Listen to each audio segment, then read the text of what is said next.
విద్యార్థుల పట్ల బాధ్యతారాహిత్యంగా వ్యవహరిస్తే చర్యలు తీసుకుంటామని జగిత్యాల జిల్లా కలెక్టర్ సత్యప్రసాద్ అన్నారు. జగిత్యాల జిల్లా మేడ్పల్లి మండలం పెద్దాపూర్ గురుకుల పాఠశాలలో 8వ తరగతి చదువుతున్న ఆదిత్య అనే విద్యార్థి అనుమానాస్పదంగా నిన్న మృతి చెందగా నేడు మరో విద్యార్థులు అస్వస్థకు గురి కాగా మేడ్పల్లి ప్రభుత్వ ఆసుపత్రిలో చికిత్స అందించి విషమంగా ఉండటంతో వారిని నిజామాబాద్ కి ఒకరిని మరొకరిని హైదరాబాద్ ఆసుపత్రికి తరలించారు. ఈ ఘటనకు సంబంధించిన వివరాలను జిల్లా కలెక్టర్ పాఠశాలలో ఉపాధ్యాయులను విద్యార్థులు అడిగి తెలుసుకున్నారు. కలెక్టర్ సత్యప్రసాద్ విద్యార్థుల అస్వస్థ ఘటనపై వెంటనే సమగ్ర విచారణ జరిపించి పూర్తి నివేదికను సమర్పించాలని సంబంధిత అధికారులను ఆదేశించారు. అస్వస్థకు గురైన విద్యార్థుల ఆరోగ్య పరిస్థితిపై అడిగి తెలుసుకున్నారు. పాఠశాలలోని తరగతి గదులకు కిటికీలు లేకపోవడం, పారిశుద్ధ్య మరుగుదొడ్ల నిర్వహణ అస్వస్థంగా ఉండటంతో పాఠశాల ఉపాధ్యాయులతో పాటు సిబ్బందిపై ఆగ్రహం వ్యక్తం చేశారు. విచారణ అనంతరం బాధితులపై చర్యలు తీసుకుంటామని కలెక్టర్ తెలిపారు.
షిఫ్ట్ చేపించి వాళ్ళకు కరెంటు లేదు అని చెప్తే కూడా కాంట్రాక్టర్ గారు, మరి వరంగల్ కాంట్రాక్టర్ సుదర్శన్ గారు, వారు ఇంతవరకు హ్యాండ్ ఓవర్ చేయకపోతే ఇమీడియట్గా హ్యాండ్ ఓవర్ చేపించి పిల్లలను తక్షణమే ఇమీడియట్గా ఆ బిల్డింగ్ షిఫ్ట్ చేయించడం జరిగింది.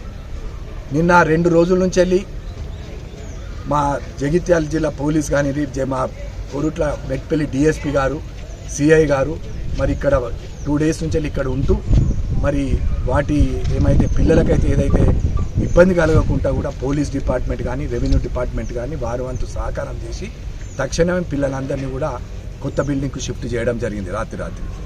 మరి ఇవాళ ఈ పిల్లాడైతే ఎవరో చనిపోయినాడో దానికి గత ప్రభుత్వం నిర్లక్ష్యం వల్లనే పిల్లాడు చనిపోవడం జరిగింది. ఇది కేసీఆర్ దీని బాధ్యత తీసుకోవాలి. పాలన మీద గత పట్టు లేకుండా వదిలేసిన వ్యక్తి ఈ భారతదేశంలో ఎవరైనా ఉన్నారంటే కేసీఆర్. సెక్రటరియట్కి పోకుండా ఫామ్ హౌస్లో కూర్చొని పాలన చేస్తే ఏమవుతుంది? ఇట్లా ఉంటుంది.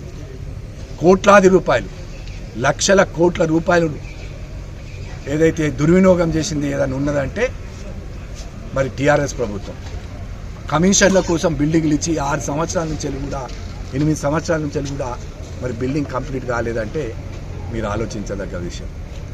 దయచేసి ఈ మీడియా ద్వారా మేమందరం కోరుతా ఉన్నాం. ఇమీడియట్గా ఇవాళ పిల్లలకు కూడా మేము అందరం చెప్పడం జరిగింది. ఎందుకంటే ఇవాళ డైలీ మార్నింగ్ బ్రేక్ఫాస్ట్ కానివ్వండి, లంచ్ కానివ్వండి, డిన్నర్ కానివ్వండి మంచి రేషన్ తోటి మంచి ఫుడ్ ఇచ్చే విధంగా ఈ కాంగ్రెస్ ప్రభుత్వం వచ్చినాక చర్యలు చేపట్టడం జరిగింది. పిల్లలందరూ కూడా చాలా సంతోషంగా ఉన్నారు. ఎందుకంటే అది పాత బిల్డింగ్, అది మాకు సంబంధం లేని గత ప్రభుత్వంకు సంబంధం ఉన్నది. ఇవాళ మేము ఈ కాంగ్రెస్ ప్రభుత్వం రేవంత్ రెడ్డి గారు వచ్చినాక కూడా స్కూళ్ళకు నిధులు పెట్టడం కూడా జరిగింది. తక్షణమే ఇమీడియట్గా రిపేర్ చేయించడానికి మా కలెక్టర్ గారు 15 లక్షల రూపాయలు రిలీజ్ చేసి షిఫ్ట్ చేయించడం జరిగింది.